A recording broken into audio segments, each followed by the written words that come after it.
Shalom everyone and welcome to a study on the book of Romans. எல்லோருக்கும் ஷாலும். ரோமர் புஸ்தகத்தினுடைய வேதாகம ஆராய்ச்சிக்கு உங்களை யாவரும் வருக என்று வரவேற்கிறோம். This is lesson number 11. இது 11ஆம் பாகமாயிருக்கிறது. So if you're just joining us in this lesson, I'll encourage you to go into the YouTube where you'll find the previous 10 lessons that we have already done. ஒருவேளை இன்றைக்கு தான் முதல் முறை நீங்கள் நம்மளோடு இந்த வேதாகம ஆராய்ச்சியில் கலந்து கொள்வீர்கள் என்று சொன்னால், நீங்கள் யூடியூப் பகுதிக்கு சென்று இதுக்கு முன்பாக இருக்கிற 10 பாகங்களை நீங்கள் பார்ப்பது உங்களுக்கு பிரயோஜனமாயிருக்கும். Since we have spent 10 weeks, I would like to briefly recap what we have covered before and also to remind you of the overview, the outline of the book of Romans. இதுவரைக்கும் 10 வாரங்களாக நாம் தொடர்ச்சியாய் பார்த்து வந்தபடினாலே ஒரு கண்ணோட்டம் இட போகிறோம். இந்த 10 வாரத்துக்கு என்ன படித்து வந்தோம் என்று சொல்லி, அதே சமயத்தில் இந்த ரோமர் புஸ்தகம் முழுவதுமாக என்ன நமக்கு விவரிக்கிறது, என்ன சொல்ல வருகிறது என்று சொல்லி நாம் அதையும் கொஞ்சம் கவனிக்க போகிறோம். Of all the epistles that Paul had written, the longest is Romans, and you find it when you come to the list of the epistles he has that we have in the scriptures. Romans comes first. வேதாகமத்தில் பார்க்கும் பொழுது, விசேஷமாய் பவுல் அடிகள் எழுதின நிருபங்களில் பார்க்கும் பொழுது, கடிதம் என்று சொல்லலாம், இதில் பார்க்கும் பொழுது ரோமர் நிருபம் தான் அதிக நீளமான ஒரு நிருபமாய், நீண்ட ஒரு நிருபமாய் காணப்படுகிறது. If you remember, even lesson 1 we looked at the discoveries of letters written during the Roman Empire. When we compare to the epistle of Romans is probably the longest letter written during the Roman Empire. நான் முதல் பாகத்தில் படிக்கும் பொழுது என்ன கண்டு கொண்டோம் என்று சொன்னால், ரோமருடைய சாம்ராஜ்யத்தில் பார்க்கும் பொழுது அநேக நிருபங்கள் எழுதப்பட்டிருக்கிறது. ஆனாலும் அதிக நீளம் கொண்ட ஒரு நீட்டமான ஒரு நிருபம் என்று சொன்னால் அது ரோம நிருபம் என்று சொல்லிதான் கருதப்படும். Now, the epistle of Romans is very important because Paul deals with our salvation.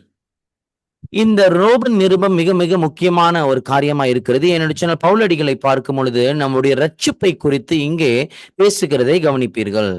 In fact, Romans 16 chapters can be neatly divided into 3 segments. விசேஷமாக இந்த ரோமரை பார்க்கும் பொழுது 16 அதிகாரங்களை 3 பகுதிகளாக நாம் பிரித்து வைக்க முடியும். The first segment is theological. முதல் பாகத்தை பார்க்கும்போது அது இறையியல். The second segment is national. இரண்டாவது பாகத்தை பார்க்கும் பொழுது அது தேசமாய் கருதப்படுகிறது. And 12 to 16 is practical. பின்பு 12ஆம் அதிகாரத்திலிருந்து 16ஆம் அதிகாரம் வரைக்கும் அது நடைமுறைக்கு என்ன ஒரு பாகமாய் இருக்கிறது. Yeah, Paul is very practical. He always talks about doctrine, get your doctrines right, and then he will talk about deeds. So both theology and our deeds, both doctrine and deeds, both are important. பவுலடிகளை பார்க்கும்போது இப்படியாக உபதேசமும் அதே சமயத்தில் நடைமுறையும் என்று சொல்லி அவர் கொண்டு வந்து பேசுவார். உபதேசமும் நம்முடைய நடைமுறையும் மிக மிக ஒன்றாக இணைந்து போகிற முக்கியமான காரியமாய் காணப்படுகிறது. The first segment, chapters 1 to 8, can also be divided into 3 segments. முதல் 8ஆம் அதிகாரத்தில், அதாவது 1ஆம் அதிகாரத்தில் 8ஆம் அதிகாரத்தில் நீங்கள் பார்க்கும்போது அந்த முதல் பாகத்திலேயே 3 பாகமா அதுக்குள்ளாக நீங்கள் பிரித்தெடுக்க முடியும். From chapter 1 to chapter 3 verse 20, Paul deals with the universal problem called sin. 1ஆம் அதிகாரம் தொடங்கி 3ஆம் அதிகாரம் 20ஆம் வசனம் வரைக்கும் பவுல் அடிகள் முக்கியமான ஒரு விஷயத்தை கையாளுகிறார். ஒரு பிரச்சனை என்று சொல்லி கருதப்படுகிறது. அந்த பிரச்சனை என்னவென்று சொன்னால் பாவம். Man's ultimate problem is sin. மனுஷனுடைய உன்னதமான ஒரு பிரச்சனை இருக்கும், பெரிதான ஒரு மாபெரும் பிரச்சனை என்று சொன்னால் பாவம். Then from chapter 3 verse 21 till the end of chapter 5, Paul deals with the solution, justification. பின்பு நீங்கள் 3ஆம் அதிகாரம் 21ஆம் வசனம் தொடங்கி 5ஆம் அதிகாரம் கடைசி வசனத்தில் பார்க்கும் பொழுது பவுல் அடிகள் இந்த பாவத்தினுடைய ஒரு தீர்வை, அது நியாயமாக்கப்படுதல் என்று சொல்லி அங்கே கொண்டு வந்து கொடுக்கிறார். We are now in that phase. We look at justification, and in this lesson we'll be bringing that to a conclusion, the phase on justification. நாம் இந்த பகுதியில் தான் இப்போ இருந்து வருகிறோம். நியாயப்படுத்தல் என்று சொல்லி இந்த பகுதியில் இருக்கிறோம். இந்த ராத்திரியில் பார்க்கும் பொழுது இந்த பகுதியினுடைய பாகத்தை நாம் ஒரு முடிவுக்கு கொண்டு வருவோம். Then chapter 6, 7 and 8 he deals with sanctification. பின்பு இங்கே 6ஆம் அதிகாரம் 7ஆம் அதிகாரம் 8ஆம் அதிகாரத்துக்கு வரும் பொழுது அவர் இங்கே சுத்திகரிப்பை குறித்து அவர் பேசுவார். So, what is the problem? Sin. What's the solution? Justification, faith in Christ. And then how we live our Christian life. Chapters 1 to 8. Theological. நீங்கள் பார்க்கும் பொழுது இப்படியாக முதல் காரியத்தை பார்க்கும்போது பாவம் என்று சொல்லி பிரச்சனையை பார்க்கிறோம். அந்த பாவத்தினுடைய பிரச்சனைக்கான தீர்வு தான் இங்கே ரட்சிப்பு என்று சொல்லி நாம் பார்க்கிறோம், நியாயப்படுத்தல். பின்பு அதுக்கு பிறகு பார்க்கும் பொழுது சுத்திகரிப்பு என்று சொல்லி பார்க்கிறோம். இந்த முதல் 8 அதிகாரங்களிலும் இது இறையியல் என்று சொல்லி நாம் கவனிக்கிறோம். Now, if we were to jump straight to chapter 12 and carry on to chapter 16, in other words, we don't read 9, 10, 11, it will make perfect sense. ஒருவேளை இப்படியாக நம்ம 9ஆம் அதிகாரம் 10ஆம் அதிகாரம் 11ஆம் அதிகாரம் படிக்காமல் 8ஆம் அதிகாரத்திலிருந்து நேரடியாக 12ஆம் அதிகாரத்திலிருந்து 16ஆம் அதிகாரம் வரைக்கும் நாம் வாசிப்போம் என்று சொன்னால் அது ஒரு நமக்கு சிந்தைக்கு நல்ல தெளிவாய் இருக்கிற புரிந்த ஒரு காரியமாய் இருக்கும். Because chapters 1 to 8, right doctrine, right belief, and then chapter 12 to 16, now we know what is the right belief, how should we live our lives in the right way. முதல் 8 அதிகாரத்தை பார்க்கும் பொழுது சரியான அதாவது உபதேசம், சரியான நம்பிக்கை இருக்க வேண்டும். பின்பு நீங்க 12ஆம் அதிகாரத்தில் பார்க்கும் பொழுது இப்பொழுது நமக்கு சரியான உபதேசமும் சரியான நம்பிக்கையும் இருக்கிறபடினாலே எப்படி இதற்கு ஏற்ப நடந்து கொள்ள வேண்டும், நம் வாழ்க்கை நடத்த வேண்டும் என்று சொல்லி எழுதப்பட்டிருக்கும். அது முறையாக காணப்படும். So what do we have in between chapters 9, 10, 11 where Paul talks about Israel? இங்கே நமக்கு 9ஆம் அதிகாரம் 10ஆம் அதிகாரம் 11ஆவது அதிகாரத்தை பார்க்கும்போது பவுலடிகள் இஸ்ரவேலை குறித்து பேசுகிறார். ஏன் இந்த அதிகாரத்தின் அடக்கம் இந்த நிருபத்தில் இருக்க வேண்டும்? Because the big question will be among the Jewish people, especially Jewish believers, what about the nation of Israel? Does God still have a place for Israel in his plan of salvation? ஏனென்று சொன்னால் இஸ்ரவேலர்களுக்கு பார்க்கும் யூதர்களுக்கு ஒரு பெரிய கேள்விகள் இருக்கிறது. இப்பொழுது இப்படி நிலைமை இருக்கிறது என்று சொன்னால் தேவனுடைய மாபெரும் திட்டத்தில் பார்க்கும் பொழுது இஸ்ரவேல் எங்கே பங்களிக்கிறது என்று சொல்லி இந்த ஒரு காரியம் முக்கியமாய் காணப்படுகிறது. So chapter 9 Paul talks about Israel's past, chapter 10 Paul talks about Israel's present condition, and chapter 11 what is in store in the future for this nation called Israel.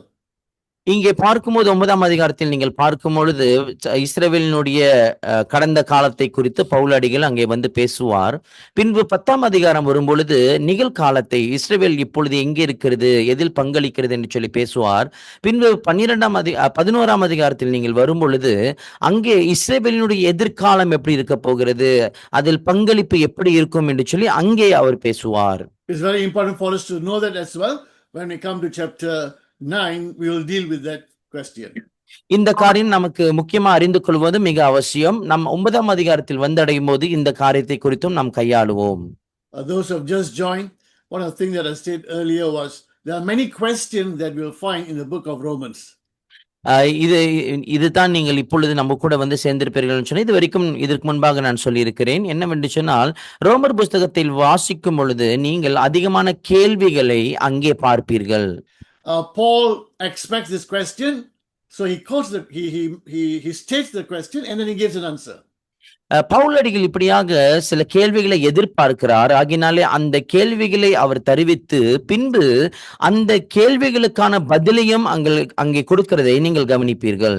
And I believe this are question that would have brought before Paul in his ministry. People would have asked this question, Paul, if you're saying like this, then what about this? நான் நம்புகிறேன் இப்படிப்பட்ட கேள்வியை தான் நிச்சயமாய் இங்கே பவுலடிகளை பார்த்து அநேக பேர் கேட்டிருப்பார்கள், விசேஷமாக யூதர்கள். நீங்கள் இப்பொழுது இப்படி சொல்லுகிறபடினாலே மற்ற காரியங்கள் இப்படி இருக்கிறதே, இதற்கான பதில் என்ன என்று சொல்லி அவர்கள் கேள்வி எழுப்பியிருக்க கூடும். Also, if you remember, I said that a big portion in the book of Romans, Paul is addressing the Jewish audience. அதே சமயத்தில் நாம் சொல்லியிருந்தோம் என்னவென்று சொன்னால் இந்த ரோம புஸ்தகத்தினுடைய முழு பெரிய பங்கில் பவுலடிகள் என்ன பண்ணுகிறார் என்று சொன்னால் யூதர்களுடைய கேள்விகளுக்கு இங்கே பதில் அளிக்கிறதை நாம் பார்க்க முடியும். You will find Paul say, and now you Jews, and now you Gentiles. இங்கே நீங்கள் கவனிப்பீர்கள் பவுலடிகள் இப்படிப்பட்ட வாக்கியங்களை பயன்படுத்துவார். இப்பொழுது யூதரா இருக்கிற நீங்கள் அல்லது புறஜாதியா இருக்கிற நீங்கள் என்று சொல்லி இந்த வாக்கியங்களை அவர் பயன்படுத்துவார். But a lot of things that we read, Paul is addressing the Jews because they are the ones who will have a lot of questions. ஆனால் அநேக காரியங்களை வாசிக்கும் பொழுது இங்க பவுலடிகளை பார்க்கும் பொழுது யூதர்களுக்கு நேராய் பேசுகிறதை நீங்கள் கவனிப்பீர்கள். ஏனென்று சொன்னால் அவர்களிடத்தில் தான் அதிகமான கேள்விகள் எழும்பியிருக்கிறது. Because if you remember in chapters 1 to 3:20, where Paul talks about sin, Paul makes it very clear whether Jew or Gentile, both are equally sinners before God.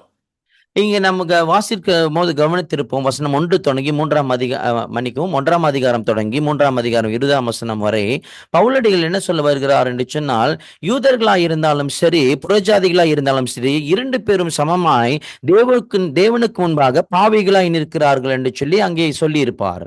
So for the Jews, hundreds of years, we being God's people, now it doesn't matter anymore.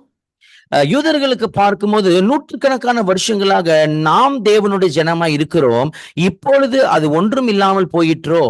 God made a covenant with us, with our forefathers. God gave circumcision, God gave the Mosaic law, all that was given to us, not to the Gentiles. Now it seems like it doesn't matter at all. யூதர்களை பார்க்கும்போது அவர்கள் என்ன நினைக்கிறார்கள் என்று சொன்னால், ஆண்டவர் எங்களோடு தான் உடன்படிக்கை செய்திருக்கிறார், எங்களுடைய முன்பிதாக்களுக்கு இப்படியாக பிரமாணத்தையும் விருத்த சேதனத்தையும் கொடுத்திருக்கிறார். ஆனால் நீங்கள் இப்பொழுது சொல்லுகிறதை பார்க்கும் பொழுது இது 2 காரியமும் ஒன்றுக்கும் பிரயோஜனம் இல்லாமல் போயிற்றதே என்று சொல்லி இருக்கிறது. And so these are questions that they would have brought to Paul during Paul's ministry, and so Paul will put those questions and he will give the answer. பவுலடிகளுடைய ஊழியத்தின் இந்த பயணத்தில் பார்க்கும் பொழுது இப்போன்ற கேள்விகளை தான் யூதர்கள் அங்கே எழுப்பியிருக்க கூடும். ஆகினால் தான் பவுலடிகள் இந்த கேள்விகளை கொண்டு வந்து இந்த கேள்விகளுக்கு பதில் அளிக்கிறதை நீங்கள் கவனிப்பீர்கள். So when I read Romans, I can imagine the kind of questions they would have asked Paul. ஆகினாலே ரோமர் இந்த நிருபத்தை வாசிக்கும் பொழுது எப்படிப்பட்ட கேள்விகளை பவுலடிகள் இடத்தில் அங்கே உள்ள ஜனங்கள் கேட்டிருப்பார்கள் என்று சொல்லி எனக்கு புரிகிறது. Now let's pick up from where we left off. I've covered this already, but let me start with this. இந்த காரியத்தை போன வாரம் நாம் கவனித்து விட்டோம். ஆனால் இப்பொழுது இங்கிருந்து நாம் ஆரம்பிப்போமாக. Paul has already made it very clear that justification, whether you are a Jew or a non-Jew or Gentile, justification is through faith in Jesus Christ.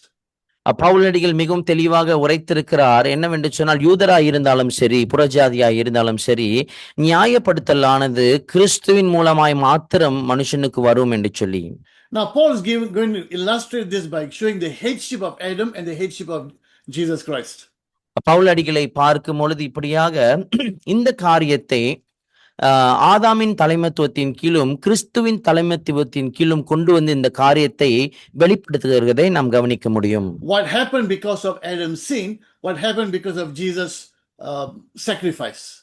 ஆதாமின் பாவத்தின் நிமித்தமாய் என்ன நேர்ந்தது, பின்பு இயேசு கிறிஸ்துவினுடைய இந்த பலியின் நிமித்தமாய் என்ன நேர்ந்தது என்று சொல்லி அவர் சொல்லுவார். So we'll take the first man Adam as the type of another person, Jesus Christ.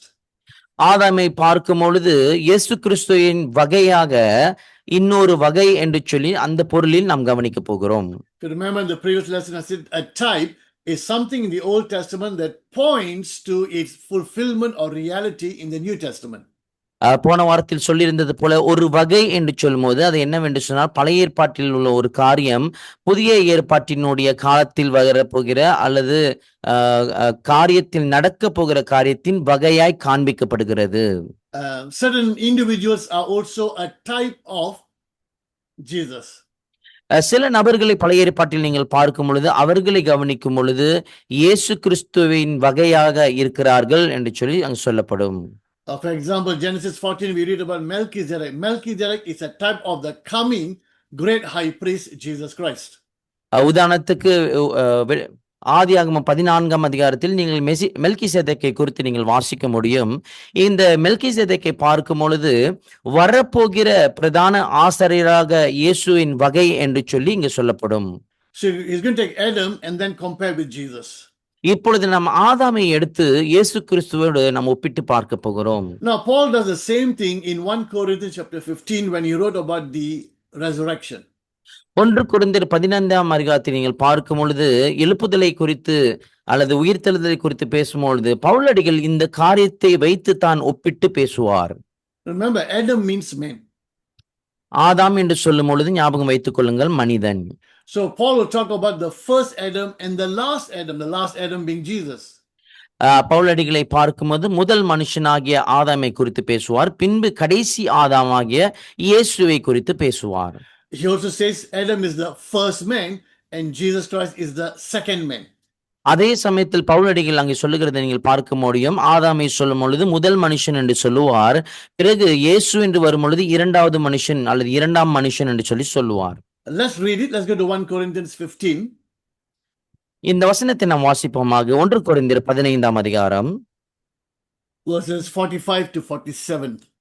45ஆம் வசனம் தொடங்கி 47ஆம் வசனம் வரை நாம் வாசிக்க கேட்போம்.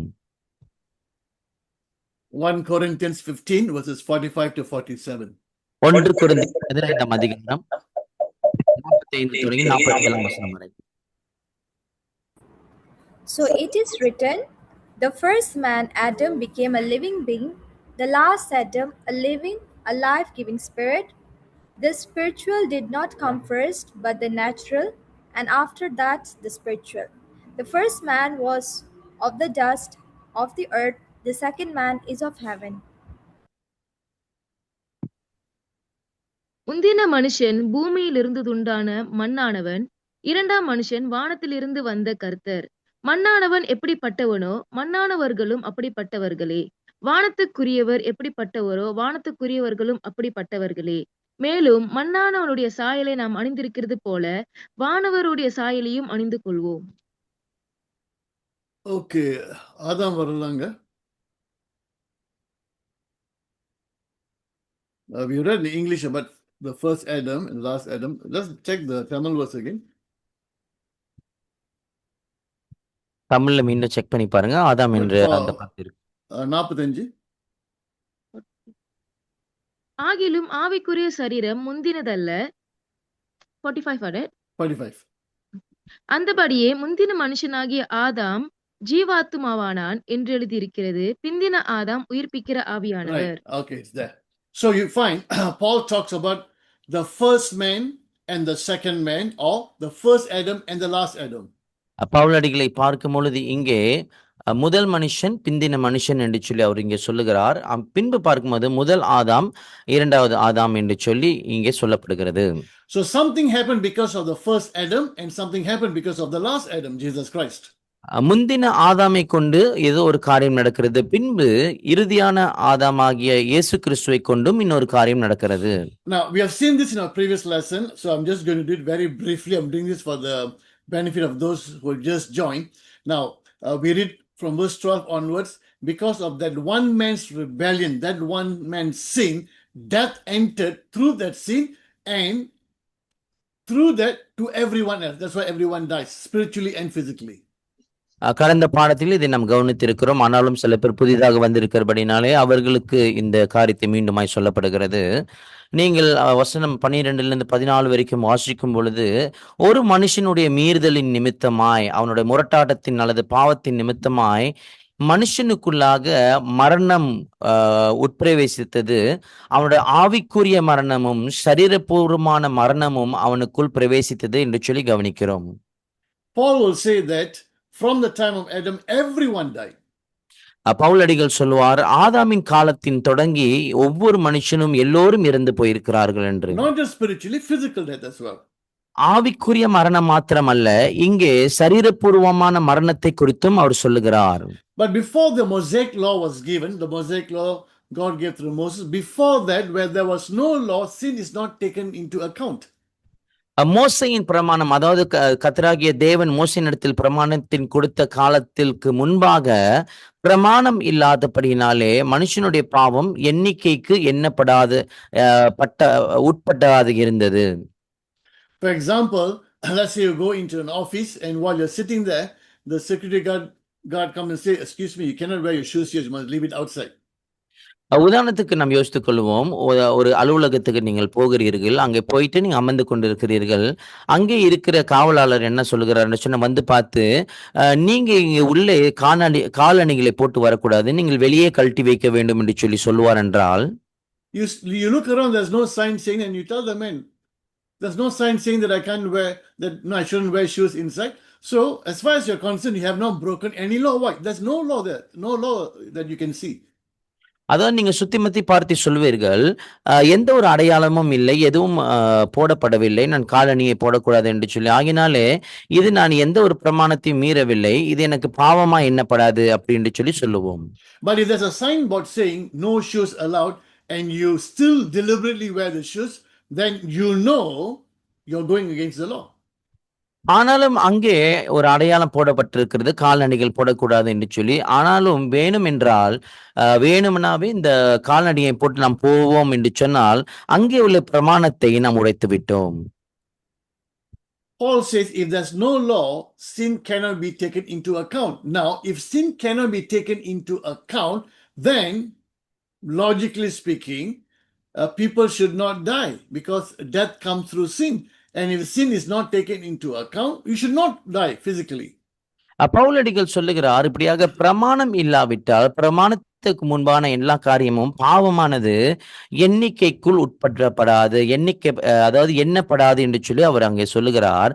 ஆகினால நாம் நியாயமான சிந்தையில் யோசிப்போம் என்று சொன்னால் ஒரு பிரமாணம் இல்லை, அதாவது பாவம் என்று சொல்லும் பொழுது எண்ணிக்கைக்குள் எண்ணப்படாமல் இருக்கும் என்று சொன்னால் மரணம் வந்திருக்க கூடாது. Why do babies die? ஏன் குழந்தைகள் இறந்து போகிறது? What sin have they consciously committed? அதாவது மனசாட்சியின்படி ஒரு குழந்தை என்ன பாவம் செய்திருக்கும்? Nothing. ஒன்றுமில்லை. Yet an infant dies. ஆனாலும் பார்க்கும்போது ஒரு குழந்தை, சிறு குழந்தை மரிப்பார். It is through sin that death enters. பாவத்தின் மூலமாய்த்தான் மரணம் உள்ளே நுழைந்தது. So this is where we need to understand that sin is not only things that we do that is wrong or against God. Sin also refers to the nature that we are born with. ஆகினால் தான் நாம் அறிந்து கொள்ள வேண்டும் என்னவென்று சொன்னால், பாவம் என்று சொல்லும் பொழுது தேவனுக்கு எதிராய், தேவனுக்கு முரட்டாட்டமாய் செய்கிற காரியம் மாத்திரமல்ல, பாவம் என்று சொல்லும் போது அது சுபாவமாய் காணப்படுகிறது. Every other religious groups or people who are not Christians will disagree with this. For them is, what do you mean you are born with a sinful nature? அதாவது கிறிஸ்துவை தவிர மற்ற எல்லா மதக்காரர்களையும் பார்க்கும் பொழுது இந்த காரியத்தோடு அவர்கள் ஒப்புக்கொண்டு வரமாட்டார்கள். என்ன சொல்வார்கள் என்று சொன்னால், நாங்கள் பாவ சுபாவத்தோடு பிறக்கிறோமா, நீங்க என்ன சொல்ல வரீங்க என்று சொல்லி கேட்பார்கள். Yes, logically they cannot think about it, but this is where revelation comes, and God has revealed to us the problem with men. We are born with a sinful nature. Question, why is that happening? Where did we get this nature from? சிந்தனைக்குட்பட்டவர்களா இருப்போம் என்று சொன்னால் இந்த காரியம் நிச்சயமாய் நமக்கு எட்டாத ஒரு காரியம். அங்கே தான் வேதாகமம் நமக்கு வெளிப்பாட்டாய் வருகிறது. என்னவென்று சொன்னால், இந்த பாவ சுபாவம் எங்கேருந்து தருவிக்கப்பட்டிருக்கிறது, எங்கேருந்து வந்திருக்கிறது என்று சொல்லி அங்கே நமக்கு தெளிவாய் உரைக்கப்படுகிறது. So I give the illustration of where the Lord Jesus said, good tree bears good fruit and bad trees bad fruit. So I'm taking that illustration.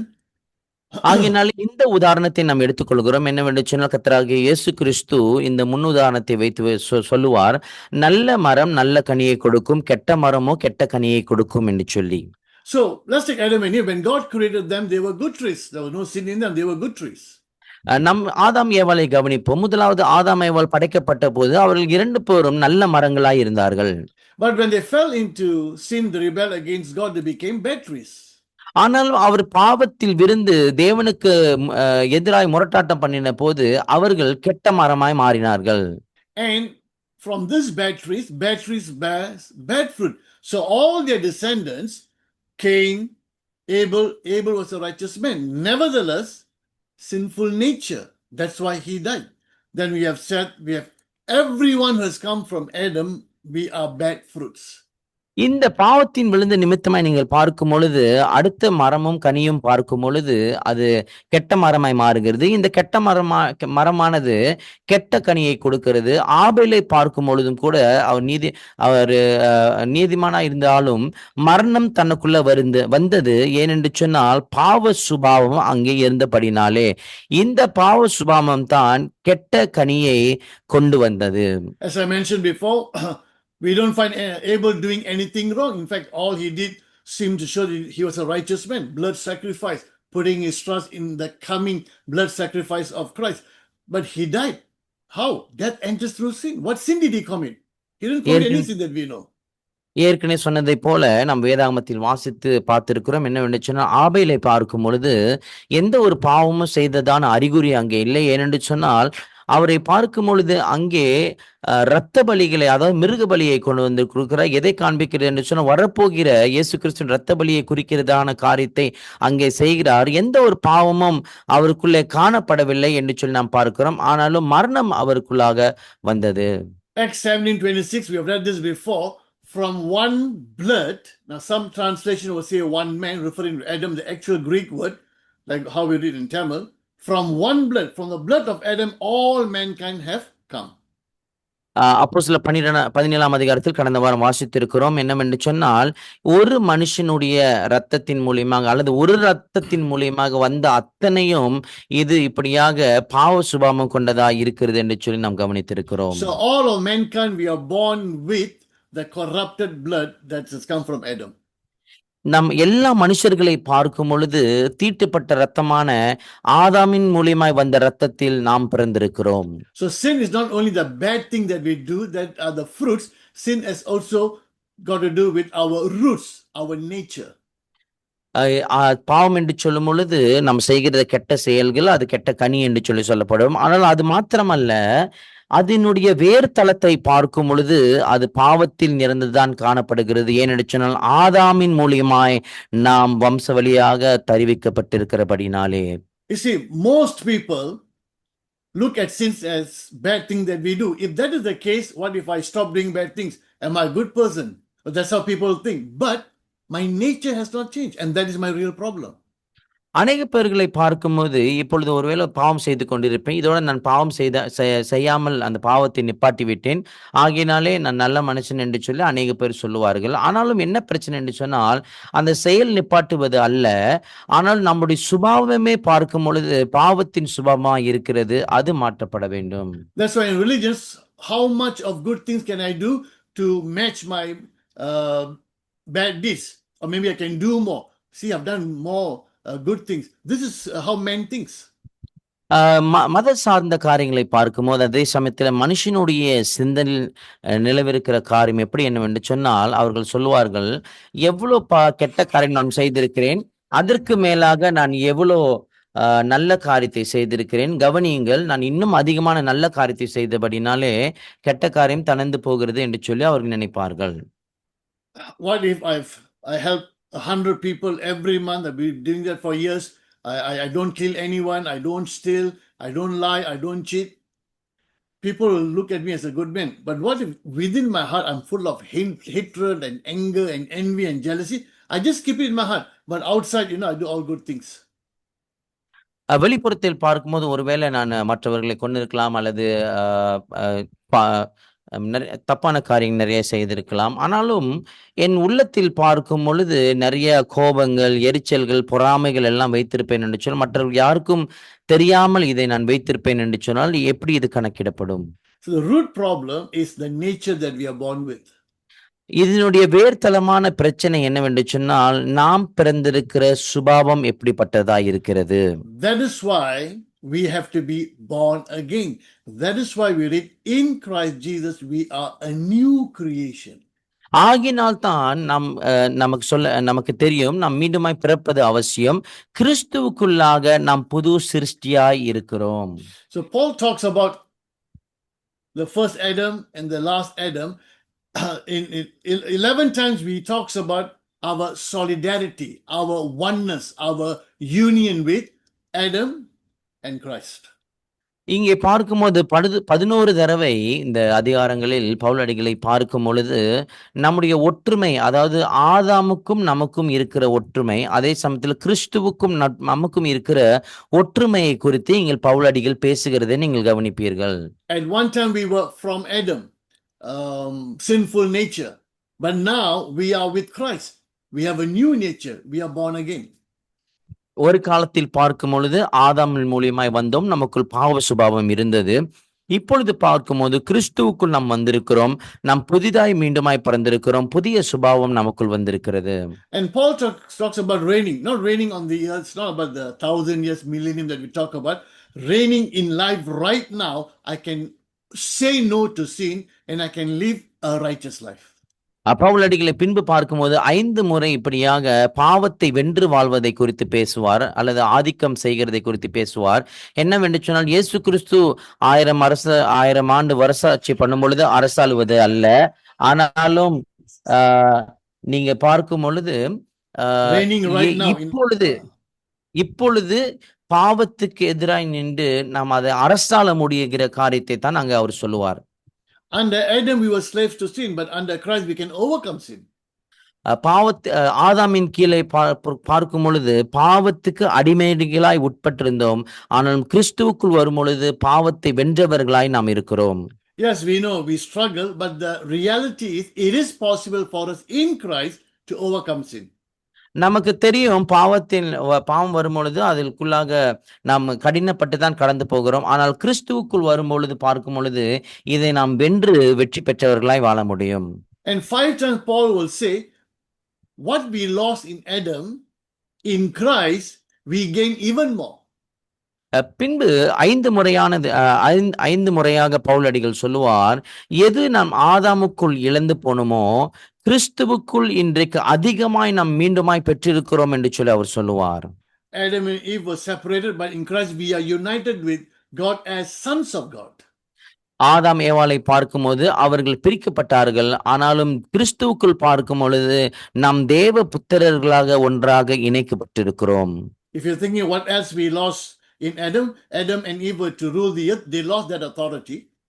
ஆதாம் குள் நாம் வேற என்ன இழந்து போனோம் என்று சொல்லி நாம் கேட்போம் என்று சொன்னால், ஆதாம் ஏவாளை பார்க்கும்போது அவர்களுடைய அதிகாரத்துவத்தை அவர்கள் இழந்து போனார்கள். But in Christ Jesus we will rule and reign with him.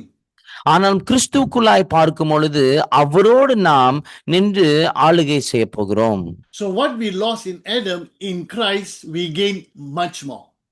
ஆதாமுக்குள் நாம் என்ன இழந்து போனோமோ கிறிஸ்துவுக்குள் வரும் பொழுது நாம் இன்னும் அதிகமான காரியத்தை பெற்றுக்கொள்கிறோம். So basically verses 15 to 21. So let's read maybe until verse 19. We will read verse by verse. Let's read verse 15 first.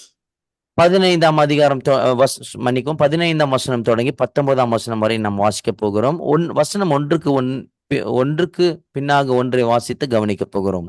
Paul is now going to compare and contrast Adam's headship, the old headship we were under, and Christ's headship, the new headship that we are under. இங்கே பார்க்கும்போது பவுலடிகளை பார்க்கும்போது ரெண்டும் எதிர்முறையாய் வைத்து நமக்கு காண்பிக்க போகிறார். முன்பு இருந்த ஆதாமினுடைய தலைமைத்துவத்தின் கீழ் நாம் எப்படி இருந்தோம், இப்பொழுது கிறிஸ்துவின் தலைமைத்துவத்தின் கீழ் நாம் எப்படி இருக்கிறோம் என்று சொல்லி இது நமக்கு முரண்பாடாக வைத்து நமக்கு போதிக்க போகிறார். Okay, let's read in the Tamil first and then in the English. Verse 15. ஆனாலும் மீறுதலின் பலன் கிருபை வரத்தின் பலனுக்கு ஒப்பானதல்ல. எப்படியெனில் ஒருவனுடைய மீறுதலினாலே அநேகர் மரித்திருக்க, தேவனுடைய கிருபையும் இயேசு கிறிஸ்து என்னும் ஒரே மனுஷருடைய கிருபையினாலே வரும் ஈவும் அநேகர் மேல் அதிகமாய் பெருகி இருக்கிறது.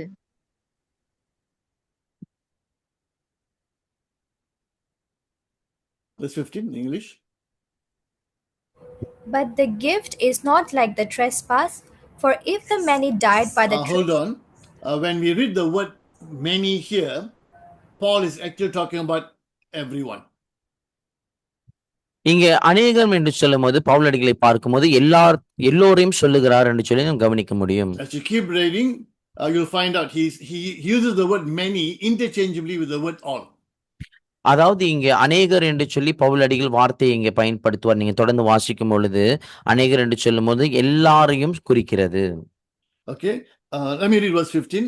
But the gift, what God has given us in Christ Jesus, justification is a gift. We didn't earn it. It's a gift. நியாயப்படுத்தல் என்று சொல்லும் பொழுது அது நமக்கு கொடுக்கப்பட்டிருக்கிற ஈவு, ஆண்டவரிடத்தில் வந்திருக்கிற பரிசு. இதை நாம் சம்பாதிக்கவில்லை. For if the many all died by the trespass, the sin of one man Adam, how much more did God's grace and the gift that came by the grace of the one man Jesus Christ overflow to the many?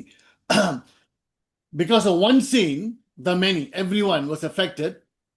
The gift that we receive in Christ, those who receive this gift, is also for everyone. If for any if they would accept Christ. But it is for everyone.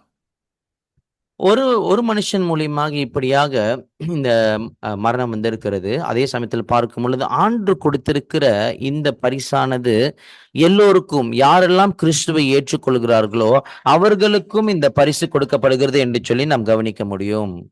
Verse 16. 16வது வசனம். மேலும் ஒருவன் பாவம் செய்ததினால் உண்டான தீர்ப்பு தேவன் அருளும் ஈவுக்கு ஒப்பானதல்ல. அந்த தீர்ப்பு ஒரே குற்றத்தின் நிமித்தம் ஆக்கினைக்கு ஏதுவாய் இருந்தது. கிருபை வரமோ அநேக குற்றங்களை நீக்கி நீதி விளங்கும் தீர்ப்புக்கு ஏதுவாய் இருக்கிறது. Nor can the gift of God be compared with the result of one man's sin. The judgment followed one sin and brought condemnation, but the gift followed many trespasses and brought justification. Okay, verse 16 again. Again, the gift of God. See, Paul is using the word gift again. This is a gift God has given us. It's freely given in Christ Jesus. We didn't work for it. We didn't earn it. இங்கே பரிசு என்று சொல்லி இங்கே பவுலடிகள் மீண்டுமா இந்த வார்த்தையை நீங்கள் கவனிக்க முடியும். அது என்ன அர்த்தம் கொண்டு வருகிறது என்று சொன்னால், இதற்காக நாம் உழைக்கவில்லை, அதாவது இதை நாம் சம்பாதிக்கவில்லை, ஆனாலும் இலவசமாய் பரிசாக நமக்கு கொடுக்கப்பட்டிருக்கிறது. The judgment followed one sin, that's Adam's sin, and brought condemnation, but the gift followed many trespasses and brought justification. That means what Adam gave was judgment, but what we get in Christ Jesus is a gift. இங்கே ஆதாம் இடத்தில் வந்திருக்கிறதை பார்க்கும் பொழுது நியாய தீர்ப்பு மனுஷன் மேல் வந்திருக்கிறது. ஆனாலும் கிறிஸ்துவுக்குள் பார்க்கும் பொழுது நமக்கு அளிக்கப்பட்டிருக்கிற காரியமானது பரிசாக எண்ணப்படுகிறது. Adam's one sin brought judgment, but many trespasses, many sins, despite all of that, God has given us a gift in Christ Jesus where we can be declared righteous. நீங்க பார்க்கும் பொழுது ஆதாமினுடைய மீறுதல் மனுஷனுக்கு இப்படியாக சாபத்தை கொண்டு வந்திருக்கிறது. ஆனாலும் கிறிஸ்துவுக்குள் பார்க்கும் பொழுது ஆதாம் மூலியமாக நியாய தீர்ப்பு வந்திருக்கிறது. ஆனால் கிறிஸ்துவுக்குள் பார்க்கும் பொழுது அநேக தவறுகள் தப்பிதங்கள் இருந்தாலும் ஆண்டவர் நமக்கு அதாவது தேவன் பரிசாக நமக்கு காரியத்தை கொடுத்திருக்கிறார். 17வது வசனம். அல்லாமலும் ஒருவனுடைய மீறுதலினாலே அந்த ஒருவன் மூலமாய் மரணம் ஆண்டு கொண்டிருக்க, கிருபையின் பரிபூரணத்தையும் நீதியாகிய ஈவின் பரிபூரணத்தையும் பெறுகிறவர்கள் இயேசு கிறிஸ்து என்னும் ஒருவராலே ஜீவனை அடைந்து ஆழ்வார்கள் என்பது அதிக நிச்சயமாமே. Okay, let me read.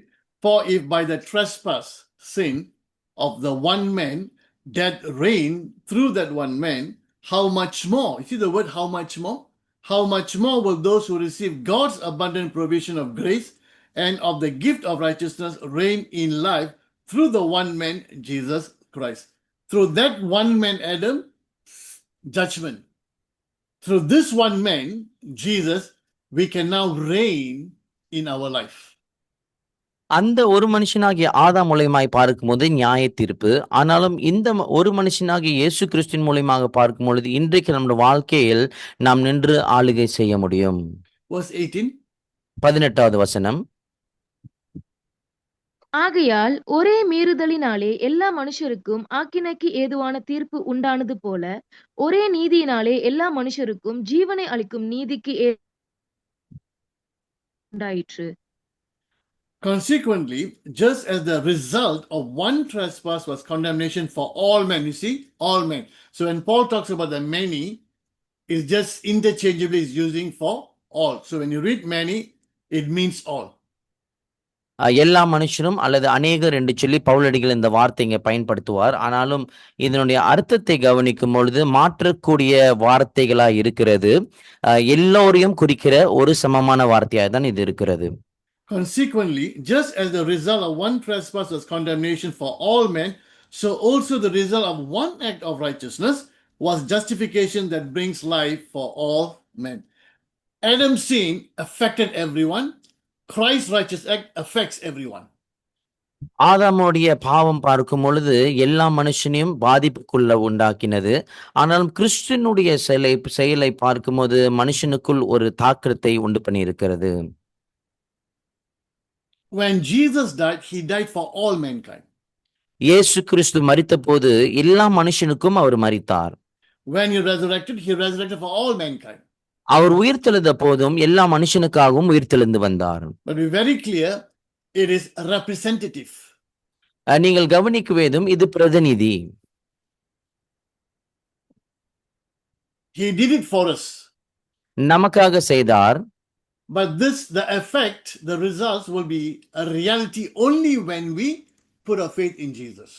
ஆனாலும் இந்த காரியத்தினுடைய பாதிப்பு அல்லது தாக்கமானது எப்பொழுது நிஜமாய் மாறும் என்று சொன்னால், நாம் கிறிஸ்துவின் மீது நம்பிக்கை வைக்கும் பொழுதுதான் இந்த காரியம் நிஜமாக மாறும்.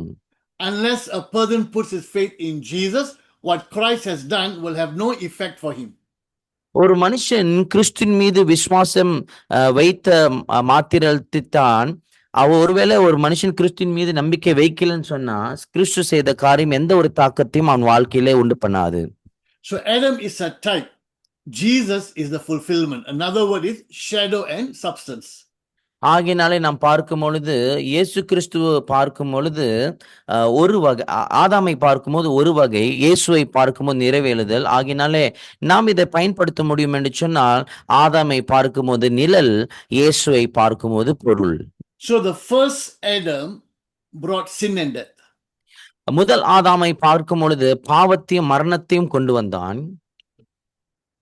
Death came to everyone. Everybody died, even physically, because of Adam. ஆதாம் நிமித்தமாய் தான் எல்லா மனுஷன் நீங்கள் பார்க்கும்போது சரீரபூர்வமான மரணம் மனுஷனுக்குள் வந்தது. But now we have the second man of the last Adam, Jesus Christ. இப்பொழுது இரண்டாம் மனுஷன் அல்லது கடைசி ஆதாமை பார்க்கிறோம், இயேசு கிறிஸ்துவை கவனிக்கிறோம். He has brought righteousness and life, spiritual life right now, and after the resurrection, we will always be with Christ. We'll have eternal life. நீங்கள் பார்க்கும் பொழுது, இப்பொழுது பார்க்கும்போது நமக்குள்ளாக நீதியையும் ஜீவனையும் அவர் கொண்டு வந்திருக்கிறார். அதே சமயத்துல ஆவிக்குரிய உயிர்த்தெழுதல் வரும் பொழுது நித்தியமா இயேசு கிறிஸ்துவோடு நீதி உள்ளவர்களாய் நாம் வாழ போகிறோம். So instead of sin, we have righteousness. இங்கே பார்க்கும்போது பாவத்துக்கு பதிலாக நீதி தேவன் நமக்கு கொடுத்திருக்கிறார். Instead of death, we have life. மரணத்துக்கு பதிலாக ஜீவனை நமக்கு இயேசு கொடுத்திருக்கிறார். Life is not just being alive. Life is knowing our God. John 17 verse 3. This is eternal life, to know God. Having a relationship with God is life. ஜீவன் என்று சொல்லும் பொழுது உயிரோடு இருக்கிற காரியம் மாத்திரம் அல்ல, ஆனாலும் கிறிஸ்துக்குள்ளாக நாம் பார்க்கும் பொழுது நித்திய ஜீவன் நமக்கு கொடுக்கப்பட்டிருக்கிறது. தேவனோடு ஏற்படுத்தும் உறவே நித்திய ஜீவனாய் காணப்படுகிறது. Then in verse 20, let's read verse 20. பின்பு 20ஆம் வசனத்தில் இப்பொழுது நாம் கவனிப்போம். மேலும் மீறுதல் பெருகும்படிக்கு நியாயப்பிரமாணம் வந்தது, அப்படி இருந்தும் பாவம் பெருகின இடத்தில் கிருபை அதிகமாய் பெருகிற்று. The law was brought in so that the trespass might increase, but where sin increased, grace increased all the more. Now again, for him to talk about the law, the Mosaic law, who will know much about the Mosaic law? It is the Jews. So he's addressing the Jews. இங்கே மோசேயின் பிரமாணத்தை குறித்து பவுலடிகள் அதிகமாய் பேசுகிறார் என்று சொன்னால், யாருக்கு இந்த மோசேயின் பிரமாணம் அதிகமாய் தெரியும்? நிச்சயமா யூதர்களுக்கு தான் அதிகமாய் விளங்கும். Because the Jews will ask them, what's the purpose of God giving us the law? ஆகினால் யூதர்கள் கேள்வி எழுப்புவார்கள், என்னவென்று சொன்னால், அப்படி என்று சொன்னால் தேவன் நமக்கு கொடுத்திருக்கிற இந்த பிரமாணம் என்னத்துக்கு பயன் என்று சொல்லி கேள்வி கேட்பார்கள். Now the Mosaic law is given to the people of Israel. We can find many reasons for the law. மோசேயின் பிரமாணத்தை பார்க்கும் பொழுது இஸ்ரவேலர்களுக்கு தேவன் கொடுத்திருக்கிறார். இதனுடைய அநேக காரியங்கள் ஏன் இந்த பிரமாணம் கொடுக்கப்பட்டது என்று சொல்லி நாம் அறிந்து கொள்ள முடியும். One, through the law, God's holiness is revealed. God also reveals how people should approach him. There are many reasons for the law. ஒன்று காரியத்தை பார்க்கும் பொழுது இந்த பிரமாணத்தின் மூலியமாக தேவன் எப்படிப்பட்ட பரிசுத்தர் என்று சொல்லி காண்பிக்கும். அதே சமயத்துல தன்னை அணுகிற ஜனங்கள் எப்படி பரிசுத்தமா இருக்க வேண்டும் என்று சொல்லி காண்பிக்கிற ஒரு காரியமா இருக்கிறது. ஆகினாலே இந்த மோசேயின் பிரமாணத்துக்கு அநேக காரியங்கள் உட்பட்டு இருக்கிறது. Paul says the law is given so the sin can increase. பவுலடிகள் சொல்லுகிறார், பிரமாணத்தை எதுக்கு கொடுக்கப்பட்டிருக்கிறது என்று சொன்னால் பாவம் அதிகரிக்கும்படியா என்று சொல்லி இங்க சொல்லப்பட்டிருக்கிறது. Now that may sound shocking to us, but let's think about it. What does he mean by saying the law was given to increase sin? இது நமக்கு கொஞ்சம் அதிர்ச்சியை இப்பொழுது ஊட்டி இருக்கும். ஆனாலும் கொஞ்சம் நாம் கவனித்து வருவோம். பிரமாணம் கொடுக்கப்பட்டிருக்கிறது பாவம் இன்னும் அதிகரிக்கும்படியாய். இதனுடைய அர்த்தம் என்னன்னு சொல்லி கொஞ்சம் கவனிப்போம். Just give you example. A person goes into an office, he's wearing his shoes, he's sitting there, and then let's say he's smoking cigarette and he's talking very loud, or he's talking on the handphone. உதாரணத்துக்கு இப்பொழுது நம்ம ஒரு உதாரணத்தை கவனிப்போம் கொடுக்கப்படுகிறது. உதாரணத்துக்கு ஒரு அலுவலகத்துக்கு ஒரு நபர் போகிறார். அங்க காலணிகள் அணிந்து கொண்டு பின்பு அந்த அலுவலகத்துக்குள்ளாரே புகைப்பிடிக்கிறார். தன்னுடைய தொலைபேசியில மிக சத்தமாய் பேசிக் கொண்டிருக்கிறார். Now, there's no law saying you cannot wear shoes inside that office. There's no law saying you cannot smoke. There's no law saying that you cannot speak loudly on your handphone. அங்கே எந்த ஒரு பிரமாணமும் அல்லது கட்டளை விதிக்கப்படவில்லை. விசேஷமாக காலணி அணியக்கூடாது, உள்ளே புகைப்பிடிக்க கூடாது, அல்லது சத்தமாய் பேசக்கூடாது என்று சொல்லி எந்த ஒரு கட்டளையும் அல்லது பிரமாணமும் இல்லை. So that person will feel, I'm not doing anything wrong. There's no law against what I'm doing, so I can do it. ஆகினால் அந்த நபர் என்ன நினைக்கலாம் என்று சொன்னால், இந்த காரியத்தை குறித்துதான் எந்த ஒரு பிரமாணமும் அல்லது கட்டளையும் இல்லை. ஆகினாலே நான் செய்வது எதுவும் தப்பு இல்லை, நான் இதை செய்யலாம் என்று சொல்லி நினைப்பான். What if in the office there is a signboard saying no smoking, no using handphone, not allowed to wear shoes inside? Now, if the person continues to do that, he knows he's breaking 3 laws. ஆனாலும் இந்த அலுவலகத்துக்குள்ளாக இப்படிப்பட்ட அறிக்கை பலகை இருக்கும் என்று சொன்னால், விசேஷமாக உள்ளே புகைப்பிடிக்க கூடாது, சத்தமாய் பேசக்கூடாது, காலணியை போட்டு உள்ளே பிரவேசிக்க கூடாது என்று சொல்லி இந்த அறிக்கை பலகை இருக்கும் என்று சொன்னால், அப்பொழுது அவனுக்கு தெரியும் அவன் 3 கட்டளைகளை அல்லது விதிகளை மீறி இருக்கிறான் என்று சொல்லி. So the law tells a person that many of the things that we are doing is actually wrong. ஆகினால் இந்த விதி ஆனது அல்லது பிரமாணமானது ஒரு மனுஷனுக்கு காண்பிக்கிறது நாம் செய்கிற இத்தனை காரியங்களும் தப்பு என்று சொல்லி. At the same time, when there are laws, we find that within us we want to rebel, we want to break the laws. அதே சமயத்துல எங்க பிரமாணம் இருக்கிறதோ விதிகள் இருக்கிறதோ நமக்குள் நாம் பார்க்கிறோம் இதை உடைக்க வேண்டும் என்று சொல்லி அந்த காரியம் உள்ளுக்குள்ளாக தோன்றும். Now there are 3 laws 3 பிரமாணங்கள் இருக்கிறது, which I'll talk about in the coming lessons, especially when you come to chapters 6, 7. There are 3 laws that we need to know. விசேஷமாக 6ஆம் 7வது அதிகாரத்துக்கு அடுத்த பாடத்தில் கவனிக்கும் பொழுது 3 விதிகள் அல்லது 3 பிரமாணத்தை குறித்து நாம் கவனிக்க போகிறோம். One of the law is the Mosaic law, the law that God gave. ஒரு பிரமாணத்தை பார்க்கும்போது ஆண்டவர் கொடுத்திருக்கிற மோசேயின் பிரமாணத்திலிருந்து நாம் கவனிக்க போகிறோம். As people try to obey the law, they discover there's a nature that they have that is rebellious. இப்படியாக இந்த பிரமாணம் அதிகமாக இருக்கிறபடினாலே இந்த பிரமாணத்துக்கு உட்பட்டு வாழ வேண்டும் என்று சொல்லி ஒரு மனுஷன் நினைக்கும் பொழுது அவன் அப்பொழுது புரிந்து கொள்கிறான் அவனுக்குள்ளாக இருக்கிற இந்த சுபாவமானது இதை எதிர்த்து வருகிறதை குறித்து உணர்ந்து கொள்கிறான். The law is good, but it cannot help. பிரமாணமானது நல்லது தான், ஆனாலும் அது நமக்கு உதவி செய்ய முடியாது. The law makes a person realize and be conscious of sin, but the law cannot help that person overcome the sin. ஒரு மனுஷனை பார்க்கும் பொழுது இந்த பிரமாணமானது அவனுக்கு அதாவது நினைவு ஊட்டி இது தவறு என்று சொல்லி அது சொல்ல வருகிறது, ஆனாலும் அந்த காரியத்தில் உட்பட்டு இருக்கிற சொல்லப்படவில்லை. The law is like a mirror. When we look in the mirror can show me what's not right, whether there's dirt on my face. The mirror can reveal that, but the mirror cannot help to cleanse me. பிரமாணம் என்று சொல்லும் பொழுது ஒரு கண்ணாடியை போல இருக்கிறது. என்னவென்று சொன்னால் ஒரு கண்ணாடி நம் முகத்தை பார்க்கும் போது என்ன தவறா இருக்கிறது பழுதா இருக்கிறது என்று சொல்லி நமக்கு காண்பிக்கும், ஆனாலும் அதை சரிப்படுத்த அதனால் முடியாது. The law is like a thermometer. இந்த பிரமாணம் என்று சொல்லும் பொழுது இந்த தெர்மோமீட்டரை போல. Right, you go to a clinic, the doctor or the nurse will put a thermometer, under the tongue, and then they take, you got high fever. நாம் இப்படியாக ஒரு கிளினிக் மருத்துவமனைக்கு போவோம் என்று சொன்னால் நம்ம காய்ச்சலா இருக்கிறோம் என்று சொன்னால் தெர்மோமீட்டர் எடுத்து நம் நாவின் கீழ் வைப்பார்கள், பின்பு எடுத்து நீங்க காய்ச்சலா இருக்கிறீர்கள் என்று சொல்லி நமக்கு சொல்லுவார்கள். The thermometer can tell us that we have fever. The thermometer cannot help us overcome that fever. அந்த தெர்மோமீட்டர் என்ன பண்ணும் என்று சொன்னால், நமக்கு காய்ச்சல் இருக்கிறது என்று சொல்லி நமக்கு அறிவிக்க முடியும். ஆனாலும் நம்முடைய காய்ச்சலை அந்த தெர்மோமீட்டரால் சரிப்படுத்த முடியாது. There is a book, some of you may have heard of it, called Pilgrim's Progress, written by a man called John Bunyan. John Bunyan என்கிறவர் ஆங்கில புஸ்தகத்தை பில்கிரிம் ப்ரோக்ரஸ் என்று சொல்லி இந்த புஸ்தகத்தை எழுதியிருக்கிறார். 17th century. 17ஆம் நூற்றாண்டிலே எழுதப்பட்டது.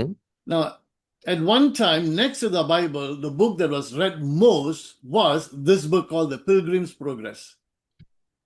வேதாகமத்துக்கு பகுதியில் அல்லது பக்கத்தில் நீங்கள் பார்க்கும் பொழுது ஒரு காலத்தில் இந்த பில்கிரிம் ப்ரோக்ராம்ஸ் என்கிற இந்த புஸ்தகத்தை தான் அதிகமாய் ஜனங்கள் வாசித்திருக்கிறார்கள். John Bunyan wrote this book while he was in prison. He was there for 12 years. And why was he in prison? He was a drunkard who got converted, became a Christian, began to preach the gospel.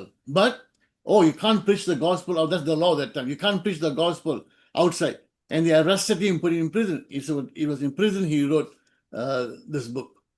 Our John Bunyan எழுதின இந்த புஸ்தகத்தை பார்க்கும் பொழுது அவர் 12 வருடங்களாக சிறைவாசியா இருந்தார். ஏன் சிறைவாசியா இருந்தார் என்று சொன்னால், அவர் ஒரு காலத்தில் இருக்கும் பொழுது அவருக்கு மிகவும் மோசமான குடிகாரராக இருந்தார். ஆனாலும் அவர் ரட்சிக்கப்பட்ட பின்பு அவர் சுவிசேஷத்தை பிரசங்கித்தார். அப்பொழுது இருந்த சட்டத்திட்டம் பார்க்கும்போது சுவிசேஷத்தை பரிசாற்றக்கூடாது. பரிசாற்றினபடினாலே அவரை சிறைப்பிடித்து 12 வருஷம் காவலில் வைத்தார்கள். அப்பொழுதுதான் இந்த புஸ்தகத்தை அவர் எழுதினார். If I'm not mistaken, in the Tamil, that book is called Mocha Painam. Now, I've come across this book in my readings, and I always thought I must get this book and read. And when I got a chance, I read the book. In fact, I finished the book in one day. It was such a wonderful book. இந்த புஸ்தகத்தை இந்த புஸ்தகத்தை கேள்விப்பட்டிருக்கனாலே நான் கொஞ்சம் வாசித்து இருக்கிறேன். ஆகினாலே இந்த புஸ்தகம் என் கையின் வசம் வந்தும் பொழுது ஒரே நாளில் அந்த புஸ்தகத்தை முழுவதும் நான் வாசித்து முடித்தேன். அவ்வளோ ஈர்க்கமான ஒரு புஸ்தகமாக இருந்தது. Now I know why so many people read the book, and I would encourage you, if you can get the book now today online, you can get the book. Do read it. I found it really, really wonderful. அப்பொழுது அறிந்து கொண்டேன் ஏன் அநேக ஜனங்கள் இந்த புஸ்தகத்தை வாசித்தார்கள் என்று சொன்னால், வாய்ப்பு இருக்கும் என்று சொன்னால் இப்பொழுது ஆன்லைன்ல இந்த புஸ்தகம் கிடைக்கும். நீங்கள் வாங்கி வாசித்து பாருங்கள், மிகவும் பிரயோஜனமாய் இருக்கும். Now the book is about a man called Christian. இந்த புஸ்தகத்தை பார்க்கும் பொழுது கிறிஸ்துவன் என்று சொல்லி அழைக்கப்படுகிற ஒரு நபரை குறித்து இருக்கிறது. His name is Christian, representing Christians. அவனுடைய பேர் பார்க்கும்போது கிறிஸ்டியன். அவன் கிறிஸ்துவனுக்கு பிரதிநிதியாய் வந்து அவனை பத்தி சொல்லப்படுகிறது. He is on a journey to this city which is heaven. அவன் இந்த ஒரு சிட்டிக்கு போகிறார். அது எது என்று சொன்னால் பரலோகம். And his journey, he writes his journey and the many experiences that he has in his journey. இந்த நகர பயணத்துக்கு போகும்பொழுது இந்த பயணத்தில் அநேக அனுபவங்கள் அவருக்கு வருகிறது. It's what we call an allegory of the Christian life. In other words, he's writing about the Christian life but using different stories. அதாவது கிறிஸ்துவின் வாழ்க்கை குறித்ததான கதைகள் என்று சொல்லி நாம் சொல்லலாம். அதாவது கிறிஸ்துவ வாழ்க்கை குறித்து எழுதுகிறார், ஆனால் ஒரு கதை பூர்வமாக கொண்டு வந்து கொடுக்கிறார். Now, in one part, I read this book more than 20 years ago, so I don't remember the details, but he stays in someone's house on his journey. தன்னுடைய பயணத்தில் பார்க்கும் பொழுது அவர் ஒரு வீட்டில் வந்து தங்குகிறார். In the morning, the lady comes with a broom and she sweeps the floor. காலையில் பார்க்கும்போது இந்த அந்த வீட்டிலிருந்து ஒரு பெண் வந்து அதாவது விளக்குமாறை எடுத்து வந்து வீட்டை கூட்டுகிறார். As she begins to sweep, dust begins to come out. அவர் வீட்டை கூட்ட ஆரம்பிக்கும் பொழுது அங்க தூசி எழும்பினது. The dust was there, but we couldn't see it. அந்த தூசி அங்கேதான் இருந்தது, ஆனாலும் யாராலும் பார்க்க முடியவில்லை. The broom came, and what did the broom do? Bring out all the dust. ஆனாலும் அந்த அதாவது தொடப்பம் வந்தது, அது என்ன பண்ணியது என்று சொன்னால் அந்த தூசியை அது எழுப்பினது. The point that John Bunyan was making was the broom, the law is like the broom. அந்த ஜான் பன்யன் என்ன கொண்டு வருகிறார் என்று சொன்னால், பிரமாணமானது இந்த துடப்பத்தை போல. The law came and brought all this dust out. இந்த பிரமாணமானது வந்து எல்லா தூசிகளையும் இப்படியாக தட்டி எழுப்பினது. So the law, basically, God is telling to people through the law how sinful we are.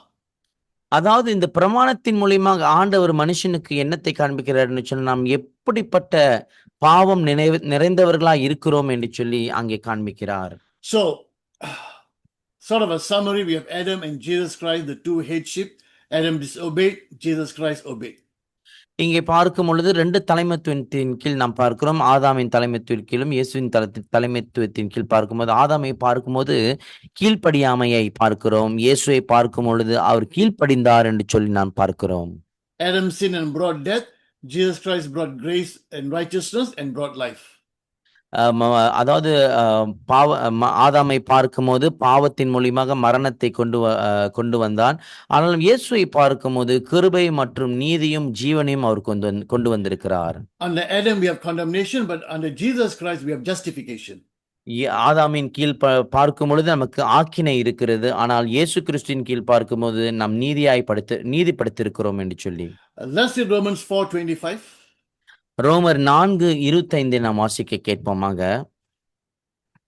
அவர் நம்முடைய பாவங்களுக்காக ஒப்பு கொடுக்கப்பட்டும் நாம் நீதிமான்களாக்கப்படுவதற்காக எழுப்பப்பட்டும் இருக்கிறார். He was delivered over to death for our sins and was raised to life for our justification. Now what Christ did on the cross, we call that the atonement, Jesus paying for our sins. இயேசு கிறிஸ்து நம்முடைய பாவத்துக்காக விலைக்கரியம் செலுத்தினார் என்று சொல்லி இயேசு கிறிஸ்து சிலுவையில் செய்த காரியத்தை நாம் கவனிக்கிறோம். So remember, we must know this term called atonement. Atonement means to pay for. Jesus paid for our sins. The word atonement, we must remember that, memorize that word. நிவாரணம் என்று சொல்லி இந்த வார்த்தையை நாம் பிடித்துக்கொள்ள அல்லது மனப்பாடம் பண்ணுவது நல்லது. ஏனென்று சொன்னால் நிவாரணம் என்று சொல்லும் போது இயேசு நமக்கு பதிலாய் நம்முடைய பாவத்துக்கு பதிலாய் விலைக்கரியம் செலுத்தி இருக்கிறார். Another term that we must memorize, we must know, part of our salvation is justification. இன்னொரு காரியத்தை நம்முடைய ரட்சிப்பின் கீழ் வருகிற முக்கியமான ஒரு அம்சத்தை நாம் புரிந்து கொண்டு இந்த வார்த்தையை மனப்பாடம் பண்ணுவது நல்லது.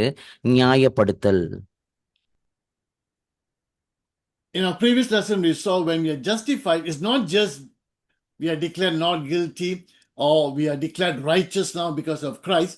There are many blessings and benefits because of justification. And we saw this in our last lesson. கடந்த பாடத்தில் பார்க்கும்போது இந்த காரியத்தை நாம் கவனித்திருந்தோம். என்னவென்று சொன்னால், நம்முடைய நியாயப்படுத்தலின் நிமித்தமாக நமக்கு அநேக ஆசீர்வாதங்கள் உண்டாயிருக்கிறது, ஆசீர்வாதங்கள் வந்திருக்கிறது என்று சொல்லி நாம் பார்த்திருக்கிறோம். But what is the basis of these blessings? It is what Christ has done for us. ஆனாலும் இந்த ஆசீர்வாதத்தின் அடிப்படை என்னவென்று சொன்னால், அடித்தளம் என்னவென்று சொன்னால், கிறிஸ்து நமக்கு எதை செய்தாரோ அதை வைத்துத்தான் ஆசீர்வாதம் நமக்கு வந்திருக்கிறது. So let me conclude. Adam disobeyed and brought sin, death and condemnation, but Jesus obeyed and brought righteousness, life and justification. ஒரு முடிவுக்கு நாம் கொண்டு வருகிற இந்த நிலையில் இது நாம் கவனிப்போமாக. ஆதாமை பார்க்கும் பொழுது தன்னுடைய கீழ்ப்படியாமை நிமித்தமாக பாவத்தை கொண்டு வந்து மரணத்தையும் ஆக்கினையும் கொண்டு வந்தான். ஆனால் இயேசு கிறிஸ்து தன்னுடைய கீழ்ப்படிதன் மூலியமாக நீதியை கொண்டு வந்திருக்கிறார். ஜீவனையும் நியாயப்படுத்தலையும் அல்லது நீதிமானாக்கப்படுத்தலையும் நமக்கு கொடுத்திருக்கிறார்.